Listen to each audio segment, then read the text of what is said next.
ဖယားတရားဟောနေတဲ့အချိန်မှာပုဏ္ဏပတုလို့ခေါ်တဲ့ဘလူးမာကသမီးလေးကိုခမာကတိခွာ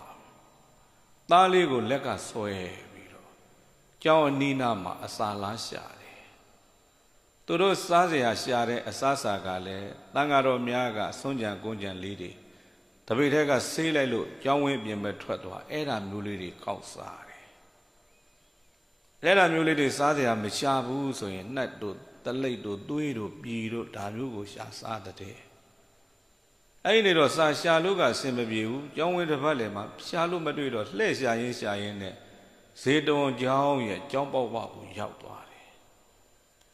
ကျောင်းကြီးတဲ့လှမ်းပြီးတော့ကြည့်လိုက်တဲ့အခါဖယားကတပည့်တန်ဃာတွေကိုတပည့်ပရိသတ်တွေကိုတရားဟောဟဲ့တန်ဃာတွေလည်းအများကြီးလူတွေလည်းအများကြီးတရားနာနေကြတာဒါအလှလုံးတာထင်တယ်ညနေပိုင်းဆိုတော့အဖျော်ရမကတွေလှူမယ်စတုမူလူတွေလှူမယ်လှူရင်းနဲ့ပကံတွေကခတ်တဲ့အောက်ကိုဇွန်းတွေကခတ်တဲ့အောက်ကိုနည်းနည်းကြရင်ငါတို့စားစရာတော့ရတော့မယ်ဆိုပြီးတော့သားရီမပူနဲ့စားစရာရတော့မယ်ဒီလိုပြောကောင်းပြီအမေဆိုပြီးတော့အဲ့ဒါမှကြောင်းနဲ့ဝင်တယ်ဒီမျိုးသမီးရဲ့ဒီဘလူးမရဲ့အဲ့ဒါတရားရနိုင်တဲ့ဥပနိဒေယကြောင့်ဘလူးလည်းဘာမှပြောဘူးပြိတ္တမတားနိုင်ဘူးပေါ့ကြောင်းနဲ့ဝင်သွားတယ်စားစရာလိုချင်လို့ဝင်တာတရားနာချင်လို့ဝင်တာမဟုတ်ဘူးကျောင်းနဲ့ရောက်တော့မြတ်စွာဘုရားတရားဟောနေတယ်မြတ်စွာဘုရားတရားရဲ့အတန်တော်ကလည်းအံ့ဩစရာပရိသတ်ကတစ်ဆက်တည်းနေမယ်ဆိုရင်စัจ java လာကြီးတစ်ခုလုံးပြည့်နေပါစေတဲ့အတန်ချက်ဆက်မလို့မြတ်စွာဘုရားအတန်တော်ကုန်ရောက်တယ်ဘုရားတရားနာနေတဲ့ပရိသတ်နဲ့မဆက်မိဘူးဆိုရင်လည်းတစ်လက်မနှစ်လက်မလောက်ချသွားရင်တော့ဘုရားရဲ့တရားဟာမကြားရဘူးတဲ့2000တော်ဟထဘချသွားရင်ဘုရားတရားစာမကြားရဘူးအဲ့တော့ဘလူးမှသားမိလဲတူတူသွားလိုက်တာပထမတော့ဘုရားတရားစာမကြားပရိသတ်နဲ့ဒီဘလူးမှတစ်ဆက်တည်းလဲထိုင်ပြီးလိုက်ရောဘုရားတရားစာကြားလဲကြားရောပြိဿအဲ့ဒီဘလူးမှထိုင်ချလိုက်တယ်ထိုင်ပြီးတော့ပြိဿအဲ့ဒီမှာတရားနာတော့ငြိမ်ပြီးတော့ပြိဿသွားပြီတရားရဲ့စိတ်ရောက်သွားပြီသားလေးခေါ်လည်းမရဘူးသမီးလေးငိုစံလည်းသူမကြားဘုရားမကြားတော့သားဖြစ်သူလေးကအမေရဲ့ခန္ဓာကိုပုတ်မယ်ပေါ့အမေဒီတဲ့ရောက်ရင်စားစရာရမယ်ဆိုဘာဖြစ်လို့ခုငြိမ်သွားတာလဲဘာဖြစ်လို့ကြောက်ရွံ့ကြီးလို့ဖြစ်သွားတာလဲညီမလေးငိုနေပြီမေမေရဲ့စားစရာရှာပေးပါဒီလိုပြောတော့အဲ့ဒီဘလူးမှပြောတဲ့စကားလေးဒုံနီဩတရိကေဟောဟိဒုံနီဟောဟိပုဏ္ဏပတုယာဝဟံဗုဒ္ဓသစ္စာသာဓမ္မံသောတာမိတထုနောတဲ့အဟံငါသည်ဗုဒ္ဓသစ္စာသာချီးမွမ်းအပ်သောမြတ်စွာဘုရားဤဓမ္မစကားတော်တရားတော်တွေကိုယာဝသောတာမိနာကြားပြီးတော့နေသမျှကာလပတ်လုံးဒုံနီဩတရိကေဟောဟိသမီးဥတ္တရာလေးငြိမ်ငြိမ်နေပါဒုံဒီဟောဤပုဏ္ဏပတုသာပုဏ္ဏပတုလဲစကားမပြောပါနဲ့သမီးလေးနာမည်ကဥတ္တရာသားလေးနာမည်ကပုဏ္ဏပတုတဲ့အဲကြောင့်ပုဏ္ဏပတုရဲ့အမေဖြစ်လို့ဒီမျိုးသမီးကိုဒီဘလူးမကိုပုဏ္ဏပတုမာတာလို့ဒီလိုခေါ်တာသားတဲ့အမေတရားနာနေတယ်စကားမပြောပါနဲ့သမီးလေးကိုလည်းငြိမ်အောင်ထိမ့်ပေးပါအမေတရားနာခြင်းလို့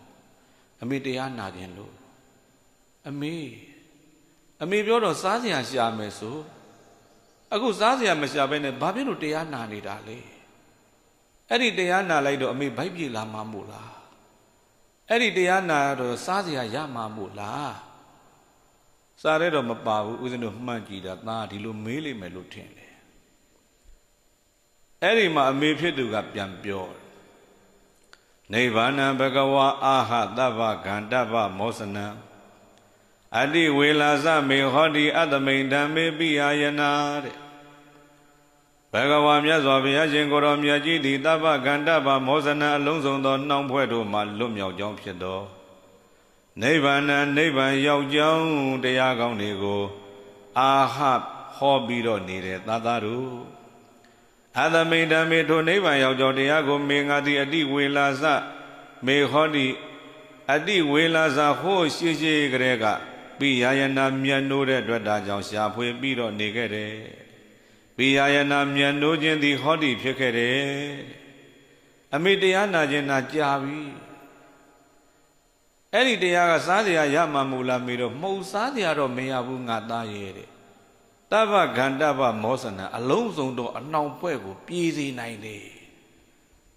ကလေးကသိနားမလဲဘလူးမှပြောပြအဲ့တော့အမေကသားကိုလည်းမချစ်တော့ဘူးလားသမီးကိုမချစ်တော့ဘူးလားအမေနာခြင်းနဲ့တရားပဲနားနေတာသားလည်းလှည့်မကြည့်ဘူးသမီးလည်းလှည့်မကြည့်ဘူးဆိုတော့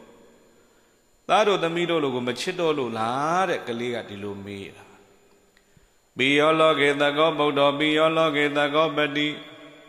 တရောပိယတရာမရှံအတ္တဓမ္မတာမက္ခဏာတဲ့လောကေလောက၌ပိယောချေအပ်သောယာကတကောဗုဒ္ဓမိမိရဲ့သာသည်လောကေလောက၌တကောဗုဒ္ဓမိမိရဲ့သာကိုပိယောချေအပ်ပါပေကုန်၏ဝါချစ်ကြပါပေကုန်၏တကောပတိမိမိရဲ့လင်ယောက်ျားကိုလည်းပိယောချေအပ်ပါပေကုန်၏ဝါချစ်ကြပါပေကုန်၏မရှံငါအတွက်တတော်တို့သားကိုချစ်ခြင်းသမီးကိုချစ်ခြင်းလင်ယောက်ျားကိုချစ်ခြင်းတဲ့အတ္တဓမ္မတာမက္ခဏာသူတော်ကောင်းတရားရှာဖွေရတာကိုပို့ပြီးတော့ချစ်တဲ့နှစ်သက်တဲ့ဘလူးမှပြောတဲ့စကားနော်လောကကြီးတဲ့ရှိတဲ့လူတိုင်းကသားကိုလည်းချစ်တယ်သမီးကိုလည်းချစ်တယ်လင်ယောက်ျားကိုလည်းချစ်တယ်ဒါပေမဲ့သူကတော့သားကိုချစ်တာတဲ့သမီးကိုချစ်တာတဲ့လင်ယောက်ျားကိုချစ်တာတဲ့တရားကိုပို့ချစ်တယ်တဲ့ဒီဘလူးမှကဒီလိုပြောဘာဖြစ်လို့လဲလို့မေးလိုက်တော့သူ့ရဲ့အဖြေကနာယိဗုဒ္ဓပတိဝါပိပိယောဒုက္ခပမောစယေယထာတတ္တမသဝနံဒုက္ခမောစေတိပါဏိနံတတ္တမသဝနံသူတော်ကောင်းတရားကြားနာရခြင်းသည်ပါဏိနံတတ္တဝါတို့ကိုဒုက္ခကိုဆင်းရဲမှမောစေတိယထာလွတ်မြောက်စေတဲ့ကဲ့သို့ပိယောချေရသောဗုဒ္ဓဝါပိသားသည်၎င်းပတိဝါပိလင်ယောက်ျားသည်၎င်းဒုက္ခကိုဆင်းရဲမှနမောစေမလွတ်မြောက်နိုင်ရာအမေသားကိုလည်းချစ်တယ်သမီးကိုလည်းချစ်တယ်လင်ယောက်ျားကိုလည်းချစ်တယ်ဒါပေမဲ့အဲ့ဒီသားကိုချစ်ခြင်းသမီးကိုချစ်ခြင်းလင်ယောက်ျားကိုချစ်ခြင်းတဲ့တရားကိုပို့ချစ်တယ်ဘာဖြစ်လို့တော့မေးလိုက်တော့တရားကတန်ត្រာကလွတ်မြောက်စေတယ်တရားကဒုက္ခကလွတ်မြောက်စေတယ်သားကိုချစ်ခြင်းကဒုက္ခကမလွတ်မြောက်နိုင်သမီးကိုချစ်လွန်အားကြီးလို့လည်းဒုက္ခကမလွတ်မြောက်နိုင်ဘူးတဲ့လွတ်မြောက်နိုင်တဲ့တရားဖြစ်လို့အမေကသားထက်တရားကိုပို့ချစ်တာသမီးထက်တရားကိုပို့ချစ်တာလို့ဒီလိုပြောတယ်ဓမ္မတန်ဖိုးတွေပြောပြလိုက်တဲ့အခါဟာသားလေးပြိတ္တအဲ့ဒီမှာနားလေသွားတယ်အဲကြောင့်ဓမ္မတန်ဖိုးကနံပါတ်1အသိဉာဏ်ကိုမြင့်တယ်နံပါတ်2ကဘဝကိုလည်းမြင့်စေတယ်လို့သူတော်ကောင်းတွေဒီလိုနားလည်ရမယ်ဓမ္မတန်ဖိုးနားမလည်တဲ့သားလေးကိုအမေဖြစ်သူဓမ္မတန်ဖိုးတွေပြောပြလိုက်တော့သားလေးနားလည်သွားလိုက်တာအမအမေအဟံကျွန်တော်မျိုးဒီနဗျာဟရိသာမိစကားမပြောတော့ပါဘူးဩဒရာယဩဒရာမြည်ရတဲ့ကျွန်တော်ညီမလေးကလည်းတုံဒီဘူတာစိတ်စိတ်နေသည်ဖြစ်၍သူလည်းစကားမပြောတော့ပါဘူးအမေတဲ့သားစကားမပြောတော့သားရဲ့ညီမလေးကလည်းကျွန်တော်ရဲ့ရင်ခွင်ထဲမှာသူအိတ်သွားပြီတဲ့စကားမပြောတော့အမအမေဓမ္မမေဝတရားကိုသားလျက်နိတာမေဟိနှလုံးသွင်းပြီးတော့နေပါတော့အမမေဝဓမ္မမေဝတရားကိုသာလျင်နိသမေဟိနာဆိုင်ပြီးတော့နာပါတော့သဓမ္မသဝနာသူတော်ကောင်းတရားကြားနာရခြင်းသည်ဒုက္ခချမ်းသာ၏သားလေးကပြောတယ်သူတော်ကောင်းတရားကြားနာရတာကချမ်းသာတယ်အမအမေတတ္တမတာသူတော်ကောင်းတရားကိုနှင်ညာရမတိခြင်းကြောင့်ဒုက္ခဆင်းရဲဒုက္ခကိုစရာမတိကျင်လေကြရလေကုန်၏အမေဟုတ်တာပေါ့သားတို့အမေတို့ဘဝတန်ត្រာကျင်လေကြရတယ်ဆိုတော့ဒီတရားမသိလို့ကျင်လေကြရတာအဲကြောင့်အမေတဲ့သမီးကိုအမေသမီးလေးကိုကျွန်တော်ညီမလေးကိုကျွန်တော်ကောင်းကောင်းထိန်းထားမယ်အမေတရားသာနာတရားသာနာဘဝတန်ត្រာမှာဒီလိုတရားမနာခဲ့ရလို့အမေနဲ့သားဒုက္ခတွေများတာအမေသားကိုလည်းမချင်နဲ့သမီးကိုလည်းမချင်နဲ့တရားကိုသာနှစ်ပြီးတော့အာယုံပြုပြီးတရားနာပါတော့တဲ့သားလေးကဒီလိုပြော